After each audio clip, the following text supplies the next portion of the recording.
Hello and welcome to another MOOG demo library. In today's video, we're going to explore Labyrinth, and in particular, we're going to talk about the way that Labyrinth's voice is structured.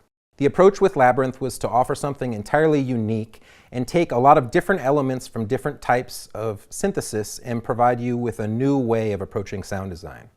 The structure begins with two sound sources. We have a sine wave VCO and we have a triangle wave mod VCO. The mod VCO has a wider range and is able to hit sub-audio rates, so if you need to use an LFO, it can serve that purpose. Now the two VCOs are fed into a mixer, and the mixer is inspired by classic MOOG designs in that beyond noon it will clip and saturate and add harmonics to a signal, and this is particularly useful when we're dealing with low harmonic waveforms like a sine wave and a triangle wave.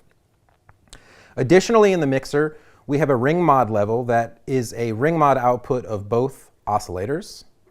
We have a noise level, and then we have a noise tone control that acts like a high pass and low pass style DJ filter that applies to the noise output. Now from the mixer, we split into two separate processing paths.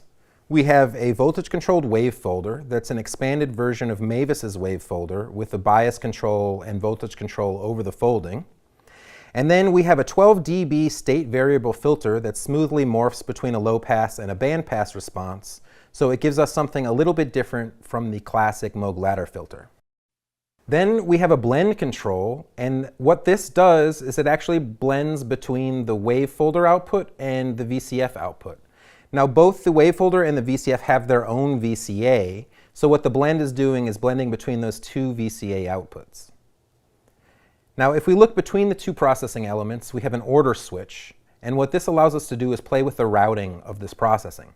So if we flip the switch up, we're able to route the wave folder into the filter, and the blend knob will then mix between the wave folded output and a filtered version of the wave folded output. Now if we flip the order switch all the way down, we're able to route the filter into the wave folder, and so the blend knob would blend between the raw filter output and a folded filter output. If we set the switch to parallel, then the two processing elements don't interact with each other, and the blend will just move between the raw wavefolding output and the filtered output. So beyond that, we have two decay-only envelopes in the style of DFAM. Envelope 1 is used to modulate most of the elements of the voice. So if we want to do pitch modulation, if we want to modulate the folder, or if we want to modulate the filter, that's all done with EG1. And then EG2 is controlling the VCAs for both the folder and the filter. Now we can also modulate oscillator 1 with the mod VCO by turning up this FM knob, which can give us vibrato when the mod VCO is acting as an LFO, or give us audio rate frequency modulation if we want that. Then the two sequencers are set by default to modulate different parts of the path. So sequencer 1 is modulating the pitch of VCO1 as well as the wave folder with this knob right here. And sequencer 2 is going to modulate the pitch of the mod VCO as well as the filter. So let's now explore. I have the sequencers chained, so it's playing a 16-step pattern, and both the VCO and the mod VCO are going to be following the same voltage. And let's give a listen to some of the ways that we can play with this voice.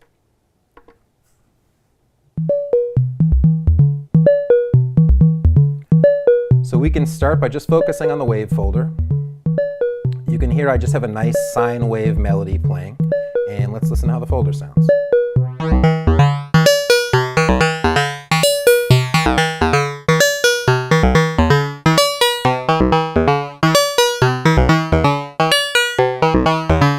We can play with the biasing, which will affect the symmetry of the folding. We can listen to how it sounds when we use EG1 to modulate the folding.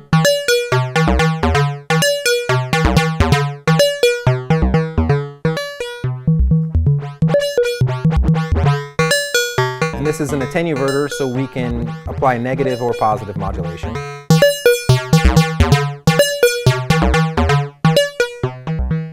And then let's listen to how it sounds having sequencer 1 modulate the folding.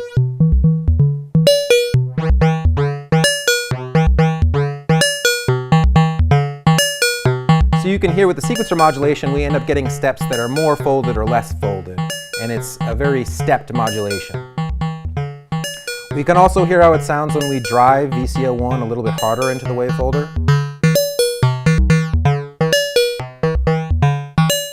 So you can hear that there's a range of tones that we're able to get there.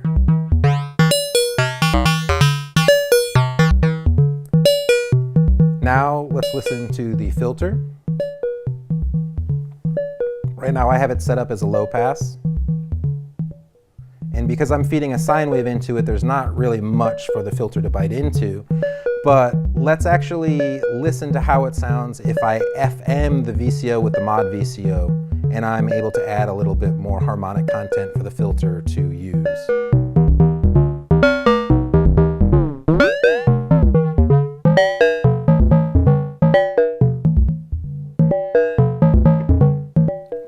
The envelope, turn up the sequencer modulation, and also increase resonance.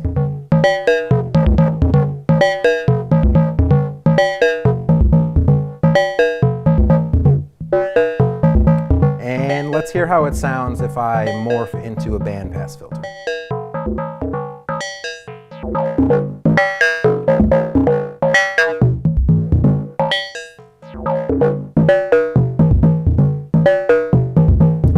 You can hear that the resonance does not self-oscillate, but still gives us some nice, almost acidic character if we want to do something in that style.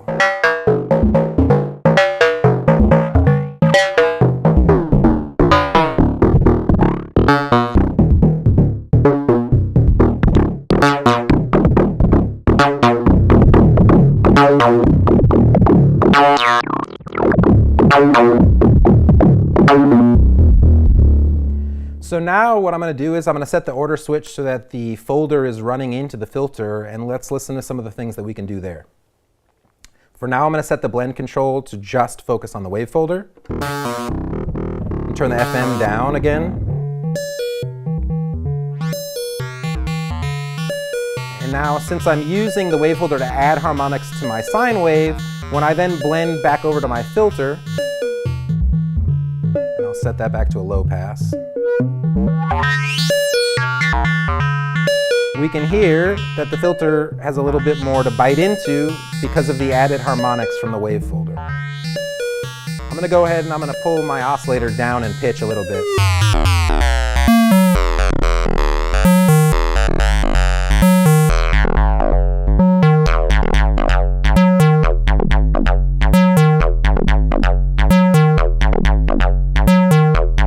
I'm also going to go ahead and I'm going to set my mod VCO down so that it's moving like an LFO, and I'm going to take its output and I'm going to use it to control the blend. Then I'm going to set the blend to noon.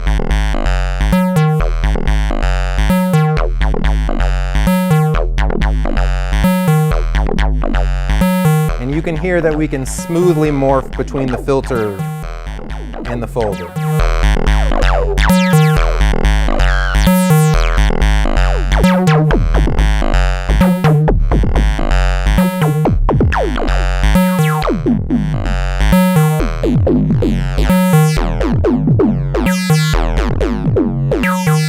We can also take a moment and listen to how the ring mod sounds. I'm going to remove the blend modulation.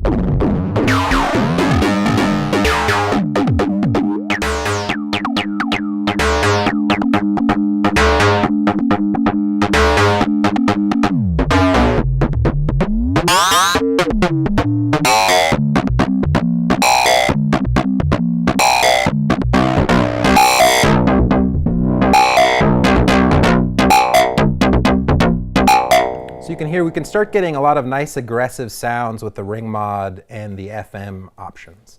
Now let's take a moment and I'm going to flip the order switch all the way down and listen to how it sounds when we run the filter into the wave folder. And I'm going to start by just listening to the filter, and then we'll listen to the folded filter.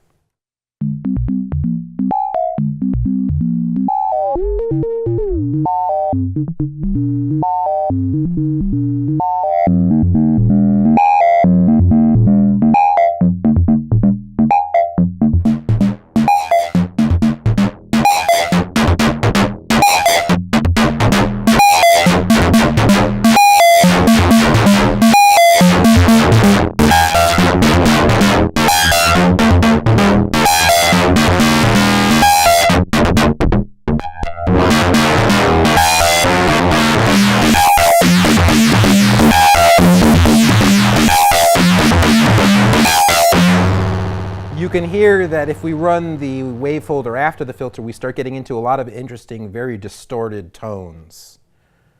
And another thing that we should do is listen to the noise output. So I'm going to go ahead and I'm just going to set the order switch back into parallel. And first we can listen to the wave folder output with noise. And you can hear, because noise is so complex, there's not really much for the folder to do. But now if we listen to the filter,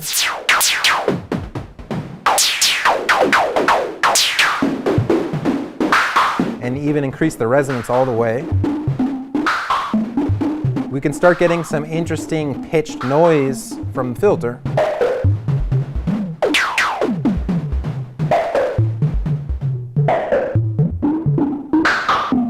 And you'll notice that in low pass, I'll get a slightly different tone than in band pass, which adds a little bit more harmonics in the mid-range.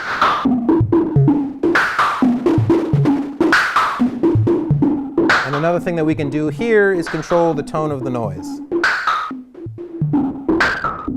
So we can thin it out. If I remove resonance and open the filter back up,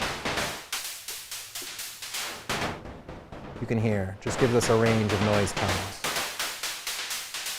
So if I want to thin it out a little bit with high passing, then increase my resonance again,